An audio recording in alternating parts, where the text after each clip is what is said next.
so sweet. You sounded like 7 people. Good for you. Thank you so much for coming out here to the New Movement Theater for part 2. Give yourselves a round of applause. Yes.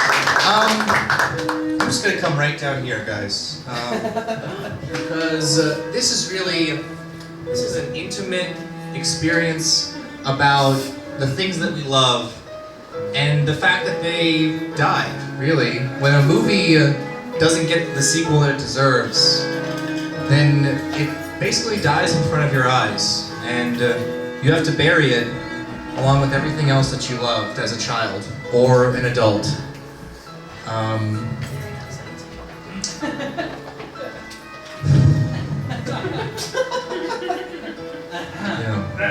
Oh yeah, so what we have here today, everybody, is a sequel pitching contest. This is for movies that didn't get the sequel they deserved. We have 5 contestants who are going to come out here and they are going to pitch movie sequels that they dreamed of, that they hoped for, that they might even create one day. But in order to see those get made, if you all don't know a little bit about the pitching experience, you have to pitch your idea to people who have money so that they can give you the money to create your dreams. And we have 3 of the richest people in Austin here today who are going to potentially put their money on the line to produce these ideas. I want to bring out our judges and I want a big round of applause, a 7-person round of applause. Wait, there are 7 people, an 8-person round of applause for each one.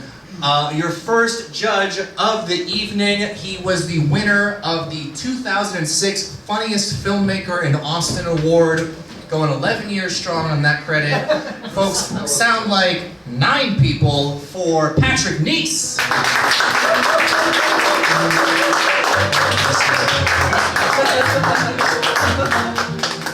And Patrick, what do you love about sequels? Be real honest here. What I really like about sequels is the money. We don't have to put a lot of money into making them, and they tend to just draw the crowds. So, as an executive producer on many sequels, that's where my heart lies. Thank you, Patrick. Wonderful. Also, wonderful corduroy blazer in summer. Yes. The shirt's not real, it's just got the edges here. Oh, gotcha. Okay, just... your next judge, again, this is an extremely wealthy human being who could fund a feature film on his own if he felt like it. He is also the co-creator of this show, and he has produced, written, and directed independent films here in the Austin, Texas area. Folks, Mr. Brandon Stroud.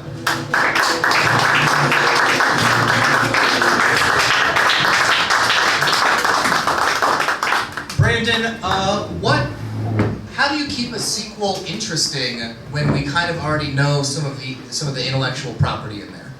I wish that I could answer that question. I'm a little nervous. I've never performed in front of such a large crowd. I believe, requesting sequels means forgetting everything that worked in the first one, doing everything faster, adding more characters for no reason. If someone falls in love in the first movie, making sure that they're out of love within the first 5 seconds of the second movie. Shout out to Paul Blart 2. People in the crowd have seen Paul Blart 2. That movie sucked. Contestants in the back are peeking through right now, listening to this advice. They are rewriting their pitches. I also think, unrelated to Paul Blart 2, every sequel should end with a midget rock band dressed like Kiss performing for no reason. Also in Paul Blart 2. Yes. All right, ladies and gentlemen, we have one more judge for you this evening. He played Masked Wrestler #2 in the panel show production Greenbelt, which won the JJ's Favorite Award in the New Movement 48-Hour Film Festival. Folks, sound like a million people for JJ Pistols.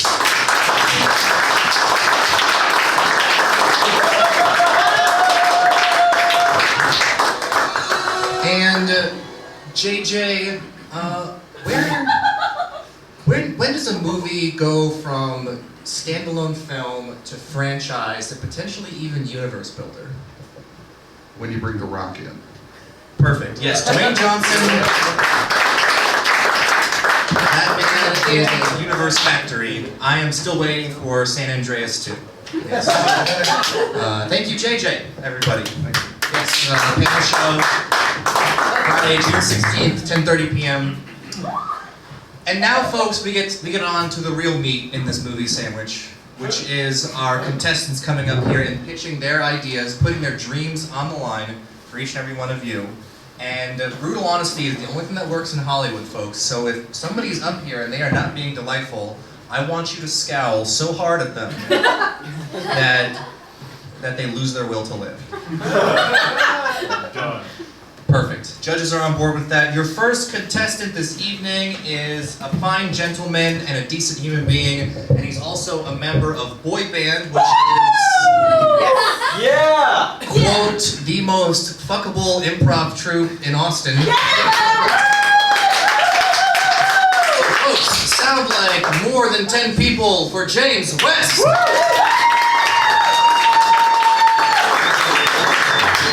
Take your shirt off! No. I want to say thanks to everyone for being here tonight. Judges, thank you for hearing my pitch. I want to start by saying that a lot of people I think the other contestants are going to come out here tonight, and they're going to tell you about why their movie is a good movie, or a good idea. That's stupid. We're all here for one reason. People make movies for one reason. It's to make money. So with that in mind, I have a pitch that I think is going to be incredibly profitable for a couple of reasons. And my pitch is going to be a musical based on a pre-existing movie. Why is this a good idea? One, the pre-existing movie already exists. There's already a plot. There's already a script. We don't have to do anything. All we have to do is write some musical music, which is the easiest goddamn thing in the world. It's so easy. So, of course, this brings me to what movie am I talking about?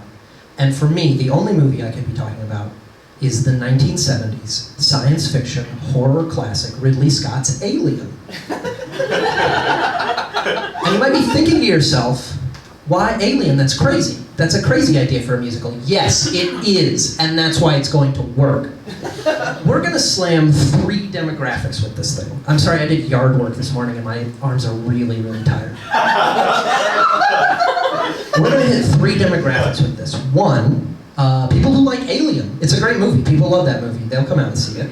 2, people that like musicals. They'll see any musical. They'll go to a musical and they'll complain about it, and then they'll go see the musical again. It's called Rent, guys. It's been happening for decades. And the third people is everybody else, because the spectacle of an Alien musical is insane. People are going to want to see this. So it's an easy thing to make, and it's gonna get a lot of people. And as far as music goes, there's a lot of really great themes we can pull from to write songs about. Themes like isolation, motherhood, things that are shaped like penises, the bonus situation. Yaphet Kotto alone could carry this musical on his shoulders. As far as casting, I have a couple of thoughts. So there's the character Ash, who is the science officer, originally played by Sir Ian Holm. And he's kind of a dick in the original movie. I want to make him more of a puckish rogue. Somebody the audience is going to see and they're going to think, that's a bad guy, but I also kind of want to fuck him? I'm thinking like Loki from the Avengers. I'm thinking Tom Hiddleston. It's perfect for this. And I was recently informed that he does musicals now, so perfect fit. For the Sigourney Weaver role, Ripley, the main character, I want to make her more of an every-person character, someone the audience can relate to, they can project their feelings and thoughts and fears onto. Someone like a Bella from Twilight, or the girl from the Divergent series. I don't want to say boring, but I am also 100% going to say boring. And for the alien role, of course, Idina Menzel. So that's my pitch. Alien in space, no one can hear you sing. Thank you for your time. Yes, thank you.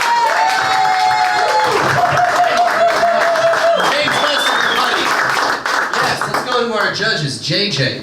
Also, the judges in this round will be giving a pitch a rating between 0 and 5 stars. 5 being I love it, you can have my money right now. 0 being you should feel bad for yourself and leave this building. James, you were introduced as very fuckable. Congratulations. You are. Yeah! My first question is there a cat? Jones, yeah. Yeah. I think we're gonna have a cat. I would be open for discussion about whether or not the cat sings a song. I'd be okay with that. That's my next thing. You said musical music is easy to write. It's so goddamn easy to write. I would like to hear part of the cat's song. Zach, can we maybe get a backing track for that? Please don't. I wanna. Okay. I wanna freeform this one. I am the cat. I'm lost on the ship. Am I the alien? No, it's just a jump scare. Something like that. That combined with your name check of Yaphet Kotto, 5 stars.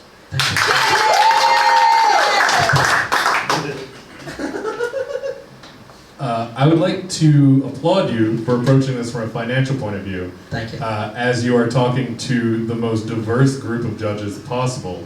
As you know, in Hollywood, we have aging white guys with shaggy beards, and also that. I am also on board with the casting of the wickedly talented Adele Nazim. So good. Thank you. As long as we can get an entire franchise of musicals out of this, since Alien has been hacked to death by Hollywood over and over and over and over, to the point that it's near unrecognizable. Now it's just about couples going on vacation and getting killed by an alien. I don't even know what that latest one was. So you want to see like an Aliens the musical type situation? Sure. Fantastic. And then probably stop at that one, but sure, I'd like to see them all. So I will give you 4 stars. I have some questions. I'm a little concerned. There was a movie called Spaceballs where one of the aliens does a musical number as it exits a person's chest. So I just want to make sure we're going to stay clear of that subject matter, because I don't want it to parody itself Sure. in a way. So my thought for that scene is that they would be doing a musical number about how excited they are to get home, because that's the sort of sense in the film at the time, is they're all waiting to get home to get some real food.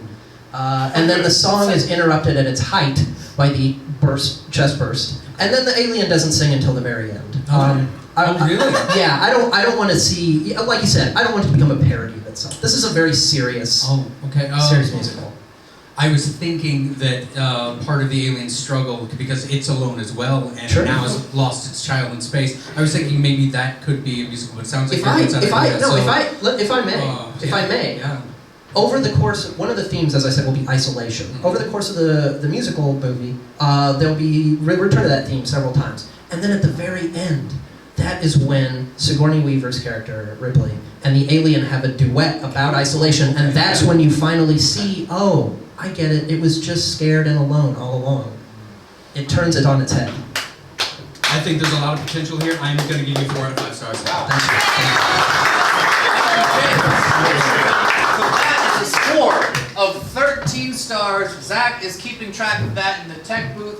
We are going to go through through this first round of competition, and then another round, and then we'll have 2 finalists. But in order to go through the second round, James will have to pick a movie from this VHS box for Free Willy 2. He will have to pick a movie, and then he will have to spin the wheel of themes. We have themes such as produced by the GOP, set in prehistoric times, and porn parody. You'll have to respect the boundaries of that theme with his sequel pitch. So first, the movie. Industry. A Serbian film. I don't know what that means. Me neither. This is going to be fun. And James, You're come not and, going to want to Google that too much. Yeah, be careful with the Google. come and spin the wheel of industry. Image search is going to be terrible. Don't image it. Porn parody. And we land on set in prehistoric times. A Serbian film sequel set in prehistoric times. Everybody, James West. Also, a part 2 first. I've been around this show for many years, and I have never heard anyone say Hawkish Rogue. Ladies and gentlemen, your next contestant is a producer, an improviser, a sketch performer. She's fantastic. She will be part of Psychedelia? Psychedelia, which is next Saturday at 9 p.m. Come check it out. It is a sketch show inspired by psychedelic experiences. I think it will be an absolute hoot. So folks, sound like a million people for Malia Moss.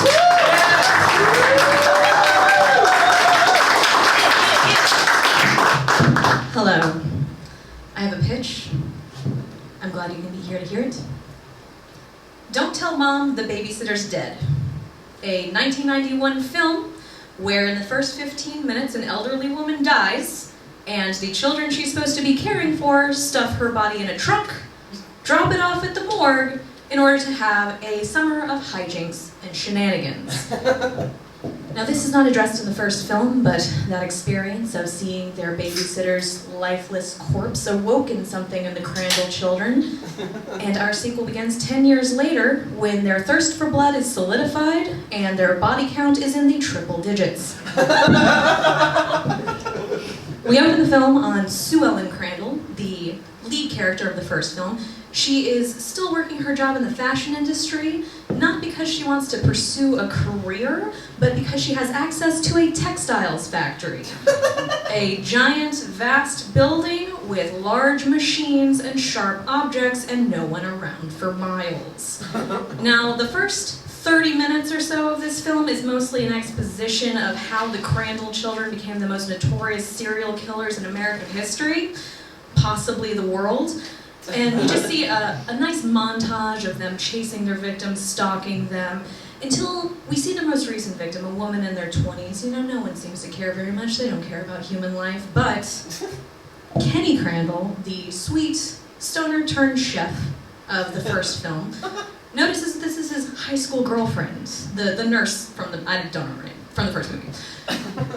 He doesn't so much care that this person he knew is dead because human life has no value for him, but he does care that this victim can be traced back to him. And he thinks his siblings are out to get him, and the only thing he can do is seek revenge in the only way he knows how. Bloodbath. So then, the latter half of the film is basically the movie Predator combined with the movie Saw, and that one scene from The Shining where the elevator doors open and it's just blood everywhere. So it's, people are getting exploded, their guts are everywhere, each sibling is hunted down one by one. There's 5 of them from the first movie, until he hits the last one, Sue Ellen, his older sister, the main character from the first movie. And of course, they have their last showdown in the textiles factory, and Sue Ellen gets ripped apart by a threading machine. Limbs just flying everywhere, viscera, guts. He is covered in blood. Poor Kenny Crandall, except he loves it. This is his life now. He exits the textiles factory covered in blood, but thirsting for more, because this is his only existence. And he knows that he's gonna have to start again. He can't continue this way, so he decides to change his name, move to New York, and work in the financial sector. He changes his name to Patrick Bateman, and that's my pitch for Don't Tell Mom the Babysitter's Dead 2, An American Psycho is Born. Thank you. Malia Moss, everybody, please. Let's go to our judges. First up, Patrick Neese. Great. Horror movies are a huge moneymaker. Huge. A huge moneymaker. If you could have just said horror movie, I would have said 5 stars. So 5 stars. Is there a market for people who want to see a bloodbath, but also know a lot about Don't Tell Mom the Babysitter's Dead? Yes. Good. Second question, will Thor be making an appearance?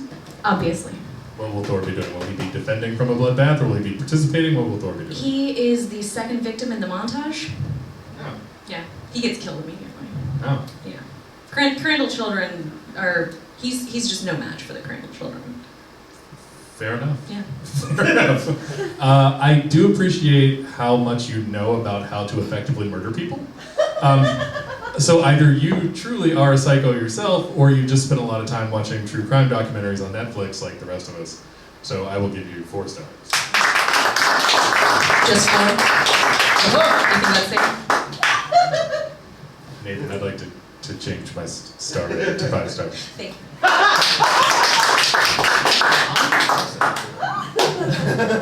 Malia, JJ. got a couple of questions. First, can you read this?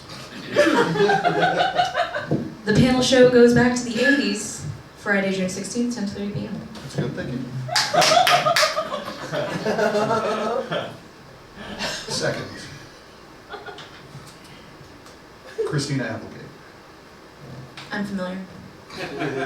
Is she signed on? Absolutely. Can we get Elizabeth Shue and Christina Applegate to fight to the death in this movie? That was what I had planned for the second act, towards the middle. So, and we're drinking buddies, so I'm pretty sure they'll be a part of this. If I give you fewer than 5 stars, will you threaten to kill me? Absolutely. 5 stars. 15 out of 15. And now, the box of movies. Industry.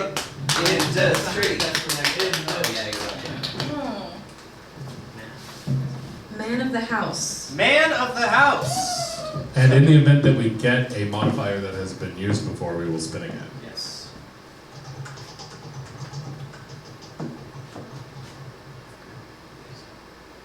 As a musical. Man of the House 2 as a musical. Malia Moss, everybody. Your next contestant this evening is a stand-up comedian, and you can catch him Wednesday at 8 p.m. at Speakeasy as part of Double Barrel Comedy. It's going to be a fantastic show. And this is a delightful gentleman. Folks, sound like a million people for Nick Savarino.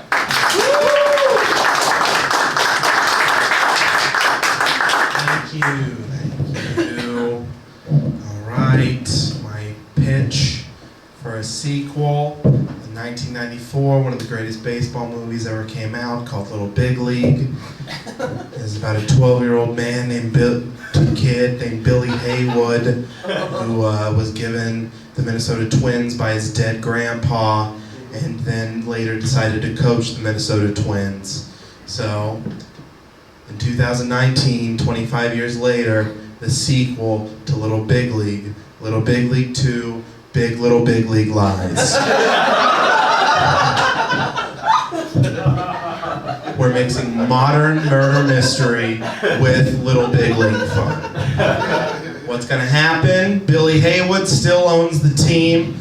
He still owns the Minnesota Twins, as they have been a struggling team for pretty much 25 years, haven't got themselves out of the American League Division Series once. Well, I guess that's beside the point. So anyways, they haven't gotten themselves out of the American League Division Series most of the time, except for 2002. Okay, bottom out.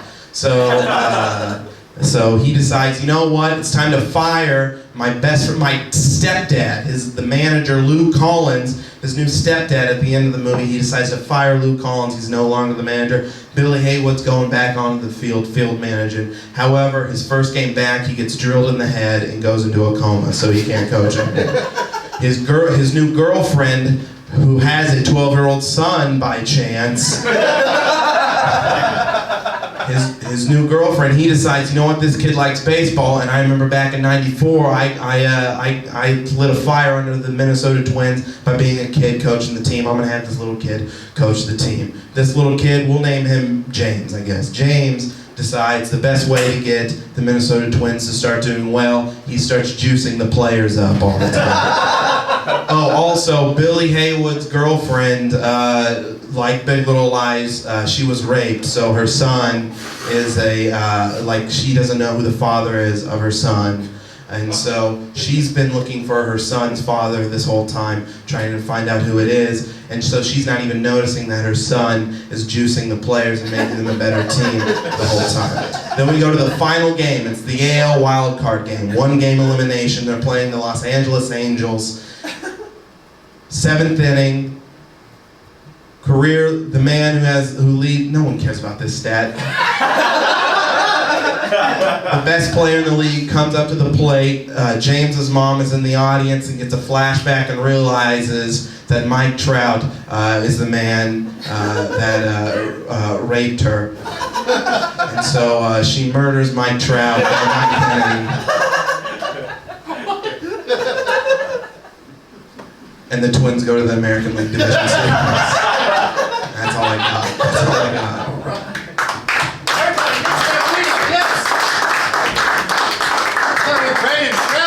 As a diehard Cleveland Indians fan, I'd like to say how much I love the idea that the only way that the Twins could make it into the playoffs is by murdering people. Also, shout out to murdering a rapist, Mike Trout. That got really weird all of a sudden. Also, Big Little Lies spoiler, shout out. Anyway. Sorry. Spoilers. Well, you No guys are problem. producers. You guys should know. Of course, of course. Because of the pain and anguish that have been caused by the Twins, I will give that 4 stars.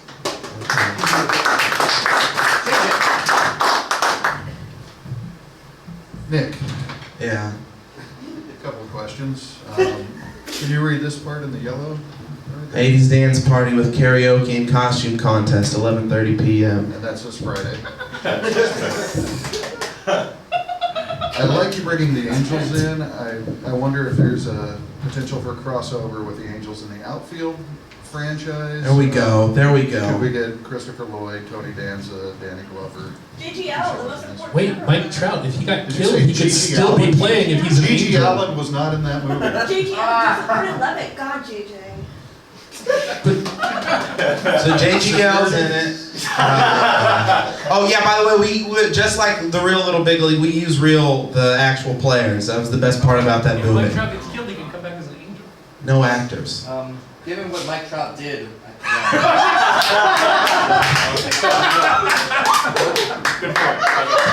So, But it's a great movie because Yes. it brings the modern Yes, Danza? times. yes, Danza or no Danza? No to what? No Danza? Danza will be the coach of the Los Angeles Angels. I gotta go 5 stars. All right.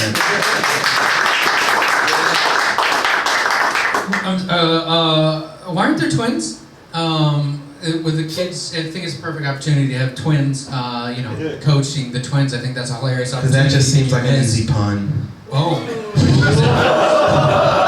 it? All right, I'm gonna go over your budget real quick. We're just gonna get a whole bunch of professional baseball players to make this movie. Yeah, they did that in the first one. Yeah, how'd it work out? Great. How'd it They work make out? more nowadays. Yeah. Yeah. Exactly. So they can undercut their budget. They have plenty of time and money to now take a high pay raise. Plus, baseball players love being in movies, except probably the guy that turns out to be a rapist. Other than that, they love being in movies. Baseball players, they need a movie. The NFL, here's the thing, the NFL has, there's a lot of face power in the NFL. There's a lot of face power in the NBA. Not a lot of Major League Baseball players are known. That's why Little Big League 2, Little Big League Lies, which is, by the way, the best title, and is perfect for baseball to remind people how good-looking people are. I think I gotta give BLBLL 3 stars. Sorry. Nick, movie. Industry. Is it? He has one film. Eddie the Eagle? Who put these suggestions in? This was one person in particular. Makes people insane. Come on. As starring Will Smith and Martin Lawrence. Yes. And the Eagle 2 starring Will Smith and Martin Lawrence. Your next contestant did not want me to say anything about her at all, but she is a wonderful human being, so I want you to go ahead and clap your hands anyway for Jill Randall.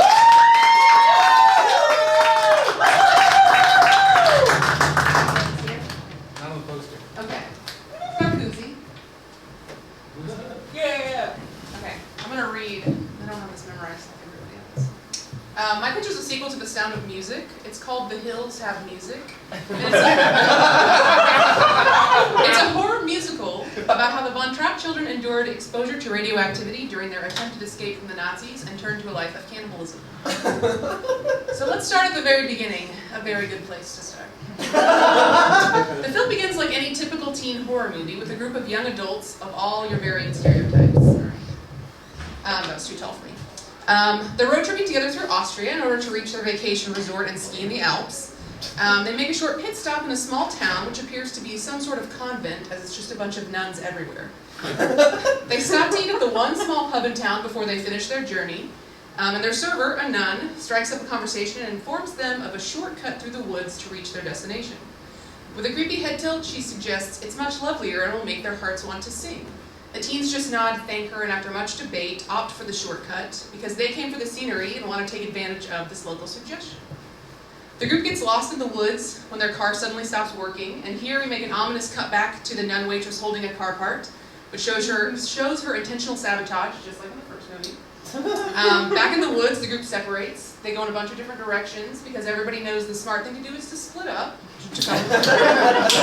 At this point, a large portion of the film is going to play out with suspenseful and shocking scenes where the teens are individually targeted and pulled one by one into the darkness of the woods by yodeling figures that we can't see. As the lonely goat herd plays faintly in the background in a minor key.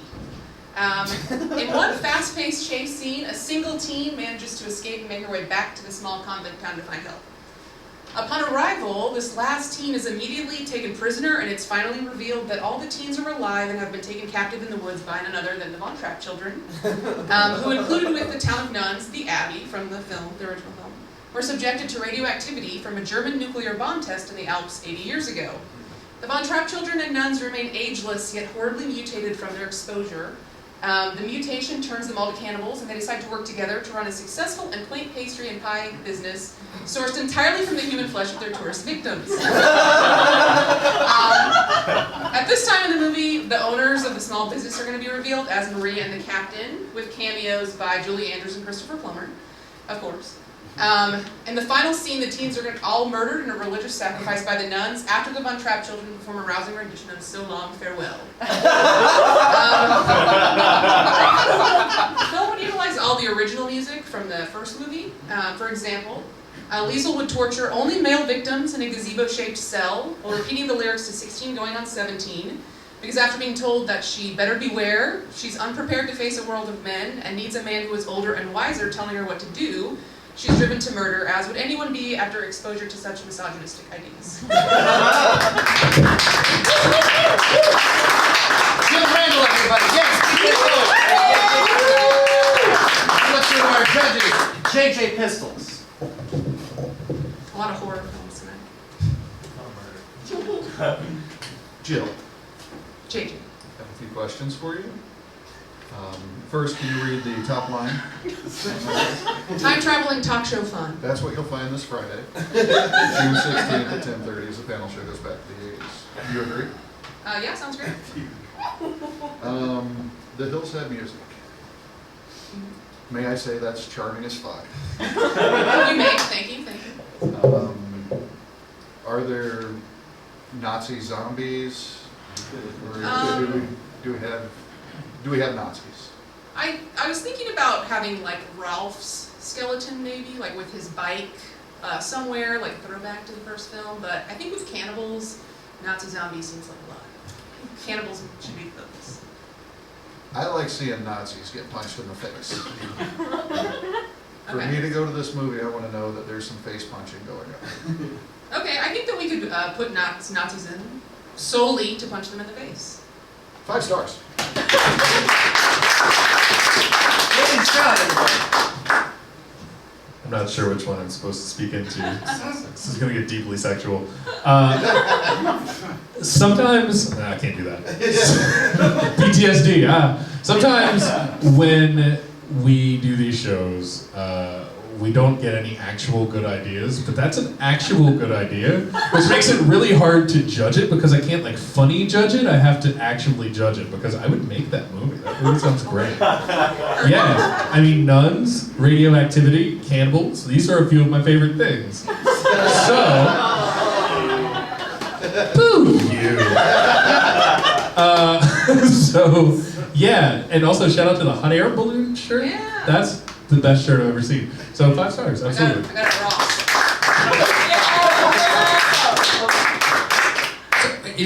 Is there musical sections in the beginning of the film? Kind of just spread throughout. Okay. So Okay, it's okay. just here and there. So like I said, the lonely goat herd would be There's during the yeah, captive scene. But not the teenagers that are getting attacked. So that's like easy shoot stuff. yeah, That's good. yeah.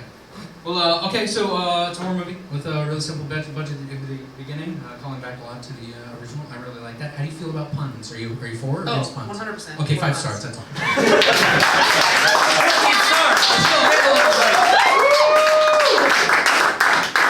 Great. The Lizzie McGuire movie.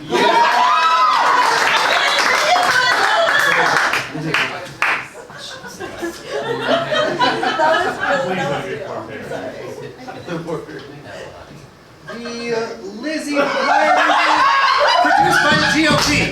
Yeah, come in, everybody.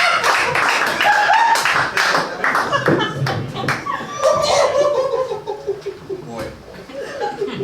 Your last contestant for this evening in our first round is a member of Sugar Water Purple, a fantastic improv group here in town. They're going to be opening for Loverboy Fridays at Cold Town. Check them out. Folks, the wonderful Chris Villafano.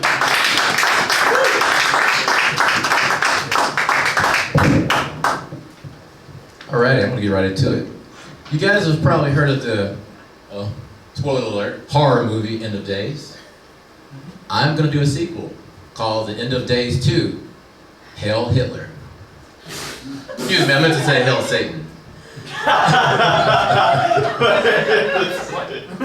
In case if anyone hadn't seen End of Days, basically Arnold Schwarzenegger stars in there as a detective, and in the end to save the world from Gabriel Byrne, who's possessed by Satan. Basically, Satan's going to impregnate somebody and bring the Antichrist in. So instead, Arnold, he gets possessed by Satan, and he's about to impregnate somebody, but instead, he pierces himself on a sword. So basically, he impales himself. So cut to End of Days 2, Hail Satan. The movie picks up right after Jericho Kane, aka Arnold, impales himself on a statue to save the world. His body is recovered and eventually taken to the morgue. After everyone leaves, Jericho rises from underneath the sheets and utters, I have a piercing pain in my stomach. Cut to 2020. You see the exterior of a mega church. You hear praise music. Everything is going good on the outside, but something sinister's on the inside. You see people in the church, they're all praising, but kind of reluctantly clapping their hands, kind of singing, but you kind of see this little scared look in their eyes.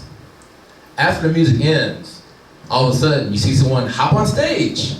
Well, look at here, it's Joel Osteen, played by Haley Joel Osment. He dyed his hair, he lost a lot of weight for this role. Joel is pretty jovial and everything. And Joel, as any other preacher, starts off the movie with a joke. Friends, people gathered here today, I like to say a joke. What does my congregation and a goat has in common? They both worship the devil. All of a sudden everybody's like, oh my gosh. And right in and there, that's when you see Medea gets up. If you haven't noticed, this is like a horror comedy. All of a sudden Medea gets up, what the hell's going on here? I ain't here to worship no devil. excuse me, get out the way, excuse me. It's like literally like half the movie is like Medea is like trying to scoot over a whole bunch of people. It's literally half the movie. And it's just like happened to be like, oh, this whole row is like literally like visitors of the church where everybody else has been there for a while. And it's just like insulting them as she's like passing by each one of them. Move out the way, Waterneck! Move out the way, you two-eyed, two-shoot fool! Move out the way, Kevin Hart! Move out the way! I had a good joke for this one. Hey! You seeing two asses right now. You see Joel, you see my ass. Move! And Joel's just like saying all these little wacky things and everything. He's just kind of going crazy. He's like, hey guys, look to your left. Look to your right. Look to your left again. We gonna sin tonight. And Joel's just like doing all kind of crazy things, satanic things. He's literally like asking for like firstborn of people. What's this? This is your firstborn.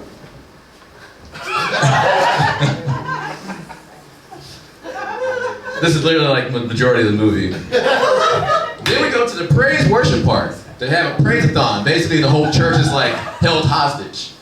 You have Kid Rock, you have Ted Nugent, you have KG.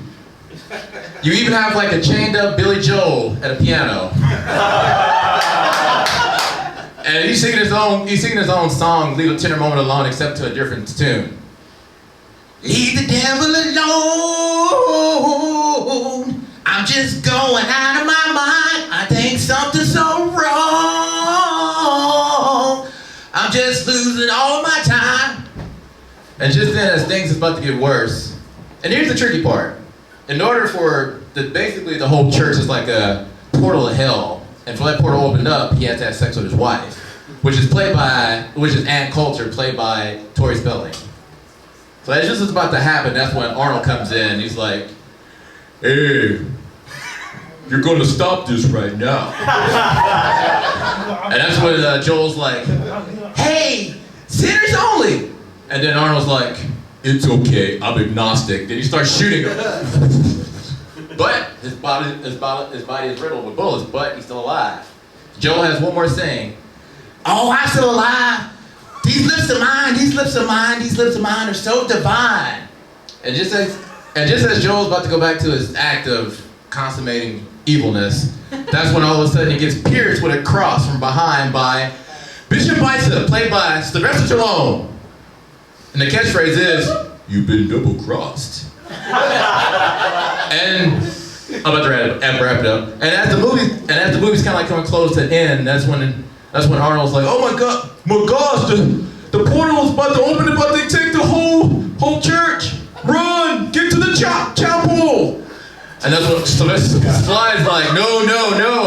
Then all of a sudden everybody's like running, and the church exploded and disappeared. End of day 2.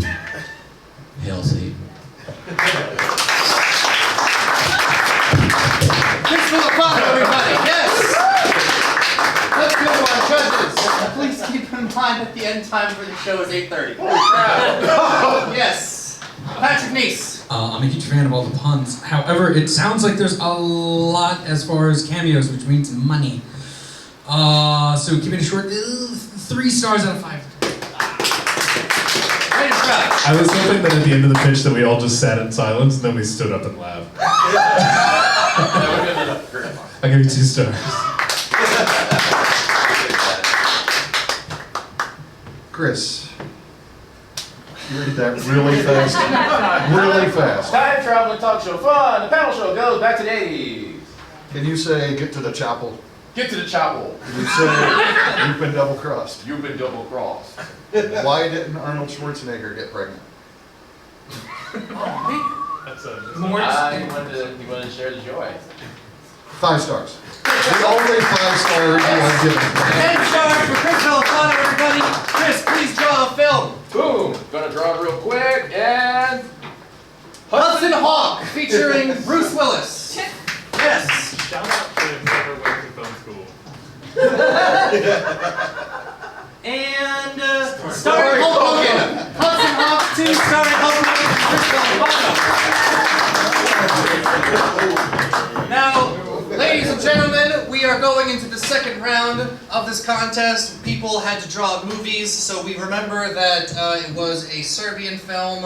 What was the other part of that, James? I believe it was in the dinosaur times and prehistoric. Yes, in prehistoric times, a Serbian film in prehistoric times. We're bringing this person back up. Now, judges. So, really quick, Zach, can we get a breakdown of the scores? James is at 14, Malia's at 15, Nick's at 12, Jill is also at 15, and Chris is at 10. Wow, we have very competitive folks. We have 2 perfect scores right now, and then we have a 14 on the board. It's going to be a nail biter. I can tell some of you are at the edge of your seats. And your first contestant coming back to the stage at a Serbian film in prehistoric times. Let's welcome back James West. Also, judges, now you will score from 0 to 2 thumbs up. I don't know who selected these films for this evening, but I'm now angry at them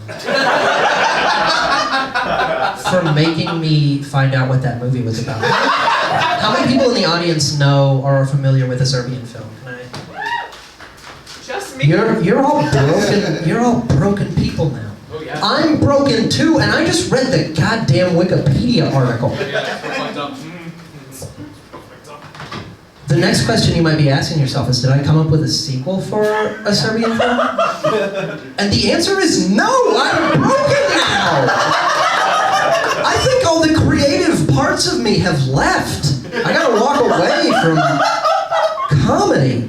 The best I could do, the absolute best I could do, was a remake of The Croods called A Spinosaur Film. That's it.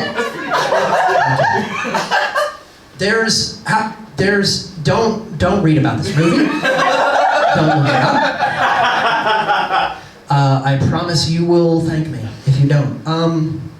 God, yeah, the best I could take is that the only nugget I could take out of this was that there's a family.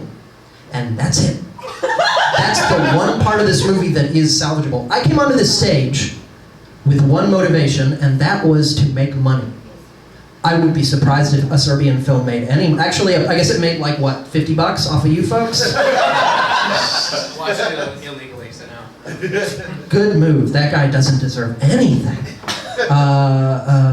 So there's no way to make money off of this. There's no way for it to be profitable, except to just fucking do a knockoff of another prehistoric film.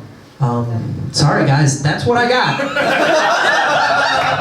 Thanks for your time. I'd like to give that 2 thumbs for your moral integrity. Thank you. James West, everybody. Yes. We're going to go on to our judges. First up, JJ Summers. JJ Pistols, I apologize. Facebook name is different. I don't know what a Serbian film is. I've got no idea what anybody's laughing about, but you're passionate, and I respect that. 2 thumbs up. Thank you. You already gave 2 thumbs? I get 2.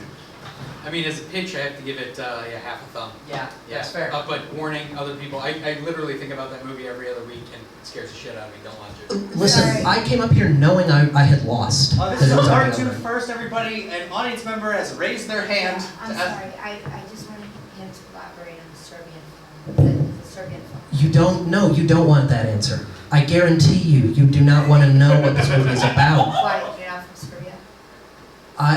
It doesn't matter, wherever you're from. Well, wouldn't that be fair to ask what specific, what part of Serbia you're talking about? It has the fact that it takes place in Serbia, which I'm assuming it does. Why Serbia?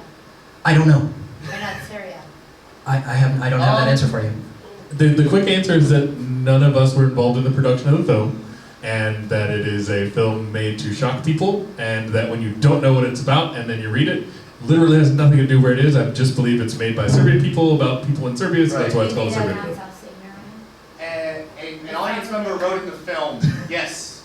He sounds ignorant as an American, not really knowing what Serbian people are feeling, or what their cultural background. Okay, well, I'm gonna go ahead and I changed that to 3 thumbs up. I'm gonna go ahead and pump the brakes on everybody else. Nobody else listen right now. Read the Wikipedia article, and you'll know why I said what I said. On Serbia? On A Serbian Film is the name of the movie. A Serbian Film. Ma'am, this is a first. I've never had to address this. I apologize. No, this is a comedy show, I apologize. and if anything offended you, No, it didn't offend me, I was just trying to understand. Oh, okay. I get to the joke, I just didn't understand. Okay, that's fair. That's fair. Perfect. Brandon Stroud. Nice to meet you. Two thumbs. Two thumbs. Yes. Patrick Neese. Yeah, you have fun. Half of a thumb. Yes. Okay, so we have 3, 2, 2, and 0.5. 2.5. What's the total score on that, Zach? 4.5 thumbs. 4.5 thumbs plus the previous score. 14, so we're at an 18.5. 18.5. Yes. Your next contestant coming to the stage just did us an absolute service. Thank you very much. Malia Moss.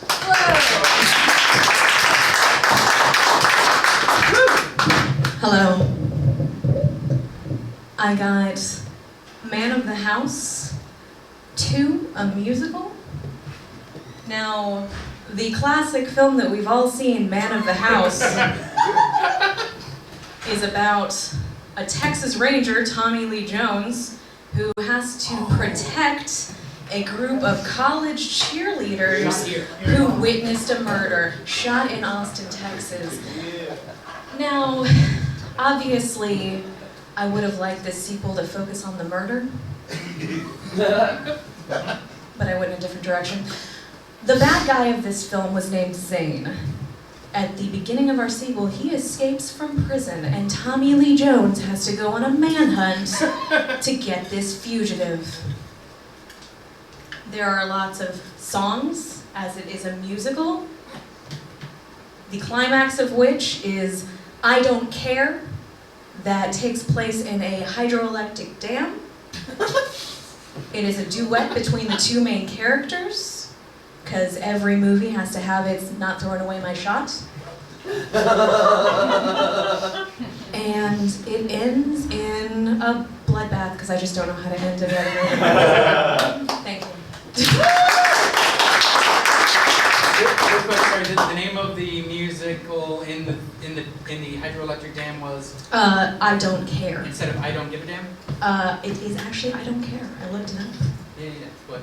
I get you. Yeah. Oh, you would like it to be I Don't Give a Damn. You know, I'm open for changes, yeah. 1.5. Thank, 1.5, 1.5. I would see this in every in-house, out-house, etc. 2 thumbs up.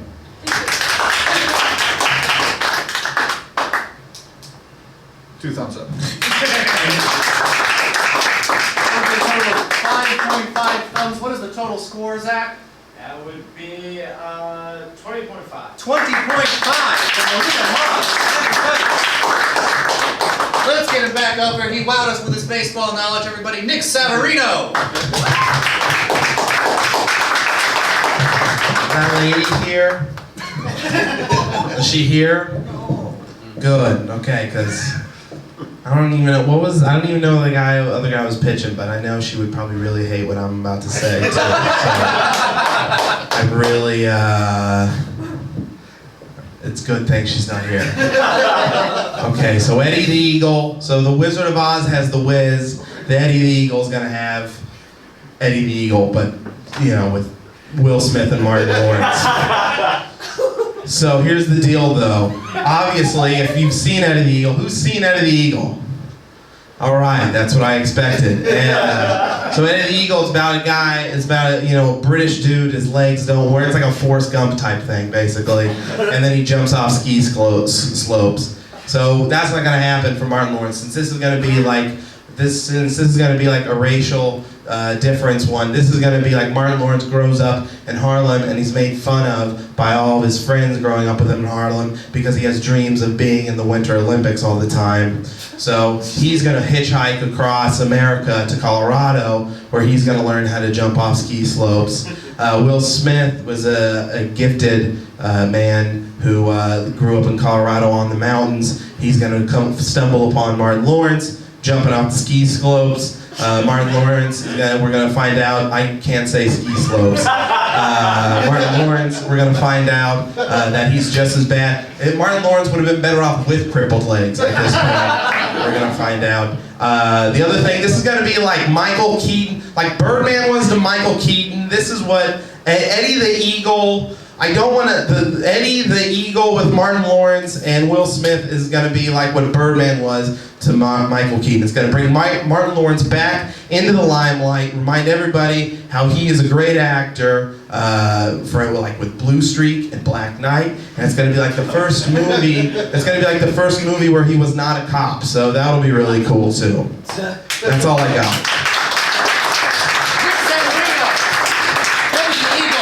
Let's go to JJ Pistols. What part of the poster do you want me to read? How many thumbs up do you want? What doesn't get me into the next round? Nick, that movie sucks. There we go. But wait, Eddie the Eagle or my pitch? Your pitch. Okay. Well, also do know anytime you knock down this pitch, you do come off as racist. So I think Martin Lawrence is due for a comeback. It's been a long time since What's the Worst That Could Happen. oh wow, yeah, Danny DeVito. Danny DeVito will be one of the skis. That'll be fun. 2 thumbs up. Okay. I actually really enjoyed that pitch. I would watch that movie. And since I know you don't want to move on, 2 thumbs. All right.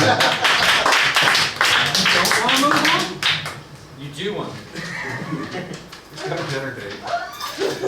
1 thumb. Okay, there we go. 5 thumbs total. That's 17. Perfect, yes. We separate out everybody. All right. Our second perfect score of the evening, coming back to the stage, everybody, Jill Randall.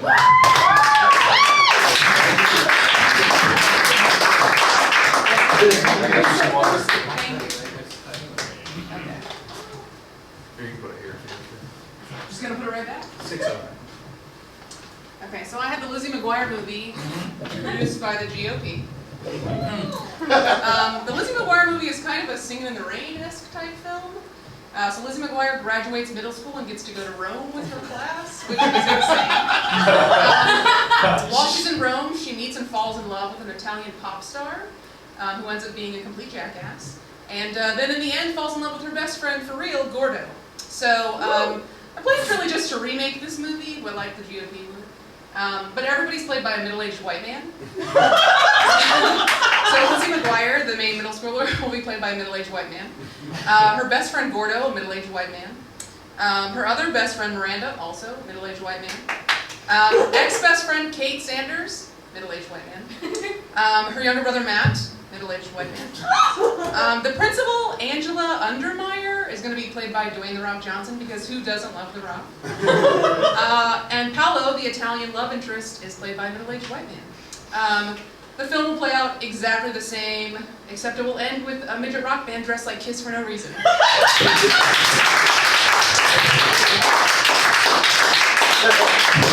Jill Randall, everybody. Yes. Brandon Shroud. Shout out to the Kiss Midget Rock Band. Of course I'm going to give you 2 thumbs. But I would like to say I am concerned because I didn't think the GOP would like Lizzie McGuire. They seem like they would prefer Montana. Political joke. Somebody laugh at that. Patrick Peace. As a almost middle-aged white man, I'm for it. 2 thumbs. Jill, I've got a question. Okay. Is there any way we can have a scene towards the end where all of the middle-aged white guys are humiliated and then possibly killed? I think if it's produced by the GOP, that's really not going to fly. Yeah. You didn't even have me read any of that poster. Zach, what's the total score? 4 thumbs. 19 stars. I don't 19. know. Jill Randall. Yes. And our last contestant will be doing his pitch. You'll be reminded that it is a 2-minute time limit for the second round. Folks, coming back to the stage, Chris Villafano.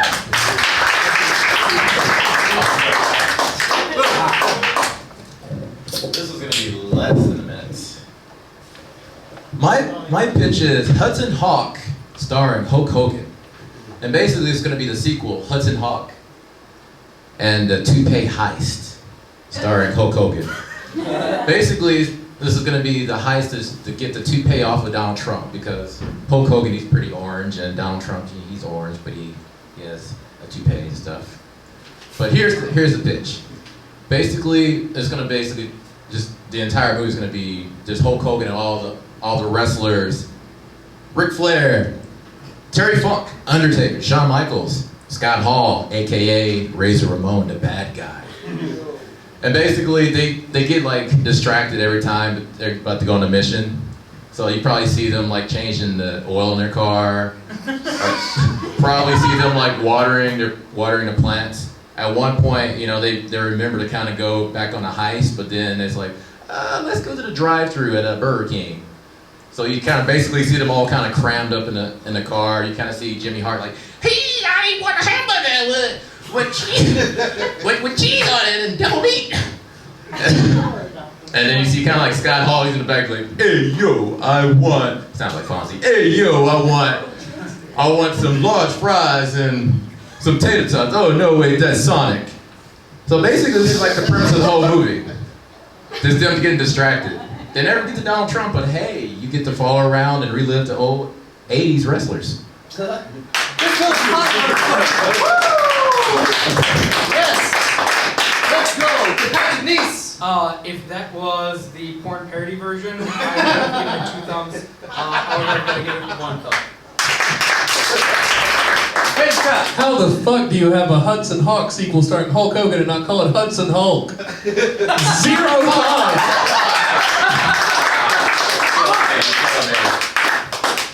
JJ Pistols. Chris, Yes, sir. got a question? I have an answer. Is there any way we can do a scene where all of the middle-aged white guys are eliminated and killed? It's called pro wrestling. Yes. 2 thumbs up. Zach, what's the total score for Chris? 13. 13, everybody.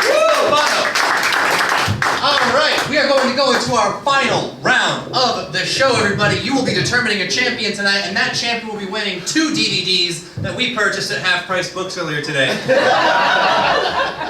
This final round is going to involve 2 contestants, our top 2 contestants coming back up here. We're going to watch a movie trailer. One of them is going to pitch a sequel to that movie from the trailer. Then the other one is going to watch a movie trailer and pitch a sequel. You're going to listen to both, and then we are going to do ye old applause-ometer. But given how few of you there are, we may as well just have you raise your hands. We can do that. We can physically count you in the time it would take for us to judge how loud you are. It would be the first time tonight. Yes.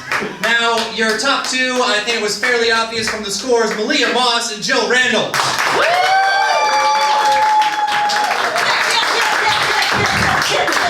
Who would like to go first?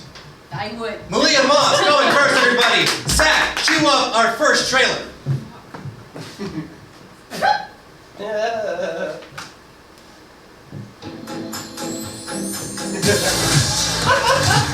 After winning Popstar, Give it up for the reigning Popstar champion, Tiny! Tiny was top dog. I appreciate all the support from my fans. I couldn't have done this alone. I won't just sit here and watch Tiny win another season of Popstar. Until an unexpected switch Hey, watch where you're going, Buster. changed everything. Scrappy, is it? Yeah, what's up? What if I told you you'll be impersonating Tiny on Popstar? I'd rather drink toilet water. Charming, isn't she? She's an acquired taste.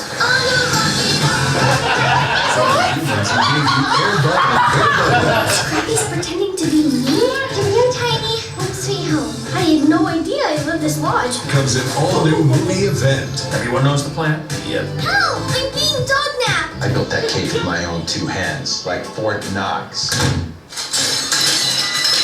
See ya! Everybody get on the floor. He's back. I'm Tiny. Yeah, and I'm Arnold Schwarzenegger. The Dogtown crew. from a battle. As old rivals return. That's a nice little kitty. Note to self, never trust a cat. You're an embarrassment to the human race. For an epic encore performance. You're mistaken if you think I'm just a lap dog or paper pooches waiting for a scrap dog. Tiny can rap? When did this happen? We have to get to the Rockstar Hall of Fame. Don't worry, Buck. We'll get you there. You're getting away. Step on it. Fetch that door. So crazy, man. It's time to boogie. That's never been done before. True stars I got this. always keep it real. You and me are better together, better now and forever. Wherever you go, people change their minds when they find out who you really are. I'll love you forever, and I'll be there wherever you are. Pop Star, better together. The battle begins on August 29th on Digital HD and in select theaters. Okay, so the sequel to this film begins 10 years later when all of the dogs are elderly and it takes place in a veterinary hospital. The movie is about an hour and a half too long, just like the trailer. True form, we'll get the cast of The Expendables to voice all the dogs and do just the worst CGI animation over their mouths. We'll call it, what was the name of that movie? We'll call it Pop Stars 2, Euthanasia Beginning. Alright, moving on, everybody. Save that applause.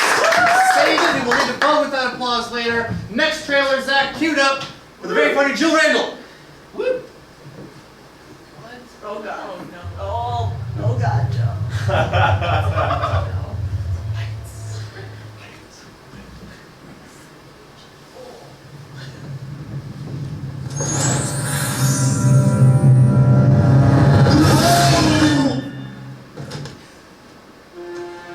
Ouch. What is this place? See, I knew it. She's gone and lied again. Look. I think we're in the right place.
Now I can breathe.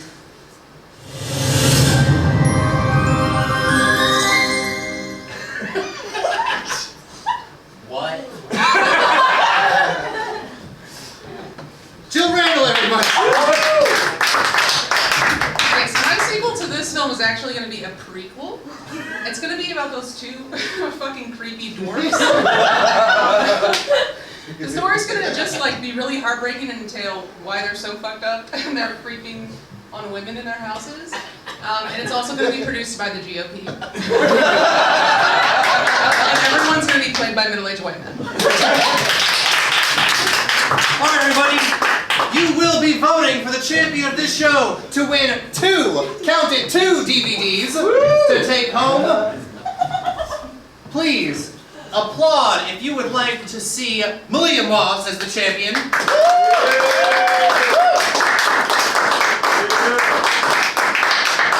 And please, remaining small fractured people, applaud if you would like to see Jill Randall. Thank you so much, everybody. I think it is a clear winner. With that applause volume, Jill Randall.